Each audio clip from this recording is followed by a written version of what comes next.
देखिए, मुझे ऐसा लगता है कि इससे पहले भी 1-2 बार स्त्री काल में चर्चा के दरमियान भारत जोड़ो को लेकर भी चर्चाएँ हुई है और अलग-अलग टिप्पणी हमने भी इसमें की थी।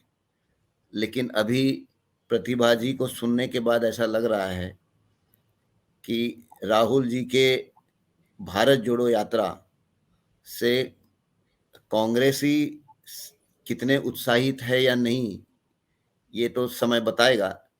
लेकिन गैर राजनीतिक जन आंदोलन से जुड़े हुए जो साथी लोग हैं, वो काफ़ी उत्साहित हैं। मतलब मुझे ऐसा लगता है कि इस यात्रा की एक उपलब्धि ये है कि जो गैर राजनीतिक दलों के बाहर जो जन आंदोलन से जुड़े हुए साथी हैं, उनमें निश्चित तौर पर एक उत्साह और एक आत्मविश्वास जगाने में ये यात्रा कामयाब हुई है। अब रही बात कि 4000 किलोमीटर की पदयात्रा, हुँ, हुँ, हुँ। मैं समझता हूँ कि अपने आप में इतना लंबा हुँ। पैदल चलना, यही अपने आप में एक ऐतिहासिक बात है।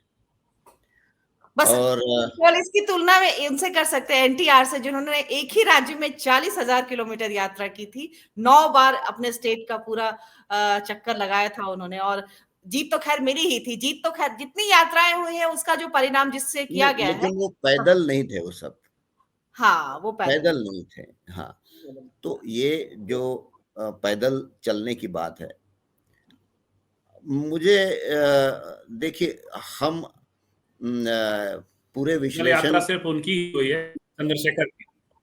एक चंद्रशेखर जी की पदयात्रा जी। हुई है, लेकिन इतने हज़ार किलोमीटर की नहीं थी वो भी। नहीं तो सुनील दत्त की भी पदयात्रा ही रही है। नहीं और इनकी तो हाँ, इनकी क्या राजशेखर रेड्डी, जगन मोहन रेड्डी इन सब की उन्होंने पदयात्रा अपने राज्यों में काफ़ी चले हैं वो लोग। हाँ, और दोनों हुँ। दोनों को बहुत सफलता में जगन को भी फिर खोया हुआ कांग्रेस से अलग होने के बाद उस पदयात्रा के बाद ही मिला है। ये तेलंगाना की ख़ासियत है या हुँ, आंध्रा की एक ख़ासियत है कि वहाँ पदयात्रा का इतना ज़्यादा इम्पैक्ट होता है राजनीति पे, सीधा राजनीति पे होता है। उसका इमेज हुँ, बिल्डिंग वगैरह से बहुत ज़्यादा सरोकार नहीं होता। वो आंध्रा और तेलंगाना की पदयात्राएँ राजनीति को प्रभावित कर देती है। चाहे वो राजशेखर रेड्डी का सवाल हो, चाहे इसके पहले वो चिरंजीवी का सवाल हो या अभी जगन मोहन का सवाल हो।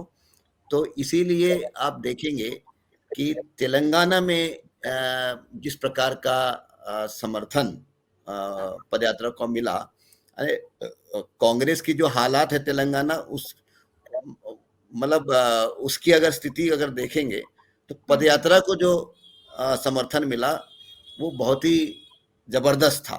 तो हुँ, तेलंगाना वगैरह इलाके में पदयात्राओं को एक अलग महत्व है। हुँ, खैर मैं ये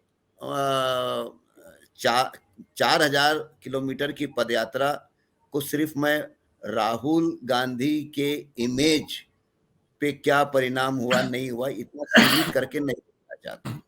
हुँ, हुँ, क्योंकि अगर अगर सिर्फ इमेज से अगर देखना है, तो फिर ये बहुत ही व्यक्तिगत केंद्रित मामला है। मैं नहीं मानता क्योंकि मैं ये भी नहीं मानता कि राहुल गांधी एक गैर राजनीतिकार है। राहुल नहीं, यहाँ गांधी पदयात्रा के संदर्भ में एक चीज़ और जो है हम बार-बार मतलब ये भी इसका भी ज़िक्र ज़रूरी है कि राहुल गांधी की दूसरी पदयात्रा थी। पहली पदयात्रा उन्होंने यूपी में 2012 में भट्टा-पारसौल वाले मसले पर 105 किलोमीटर की थी और चुनावी सफलता-असफलता की बात करते हैं तो 6 सीट का सिर्फ गेन हुआ था। 22 सीट था यूपी में और 28 सीट उनको मिला चुनाव के बाद।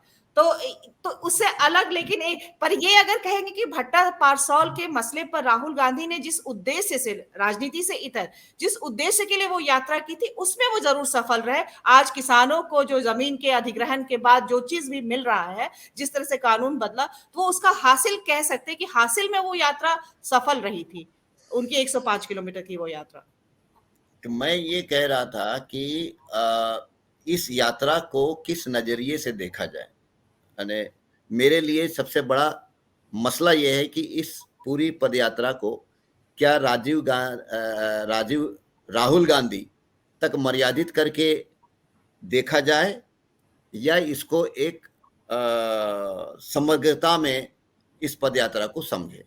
देखिए 2014 के बाद देश की राजनीति में जो बदल आया है, उस बदल का एक मतलब एक शेड जिसको कहते हैं, वो शेड ये है कि देश में सरकार स्वयं नफरत की राजनीति सरकार खुद करने लगी है। इसके पहले सरकारों का सीधा योगदान या सरकार के बड़े बड़े मंत्रियों का सीधा योगदान हमें नहीं दिखता था।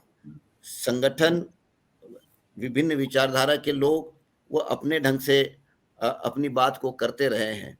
आरएसएस अपने ढंग से एक नफरत का पूरा जो बोलते हैं कि एक आधार वो बनाते रही है। लेकिन 14 के बाद ये हुआ है कि स्वयं प्रधानमंत्री, स्वयं देश के गृह मंत्री जिस प्रकार की टिप्पणियां करते हैं, जिस प्रकार का वो चुनाव में जाकर भाषण करते हैं, वो सीधा सीधा इस देश के अंदर एक नफरत की जो बात है उसको एक प्रकार से राजाश्रय देना, ऐसी उनकी पोजीशन है।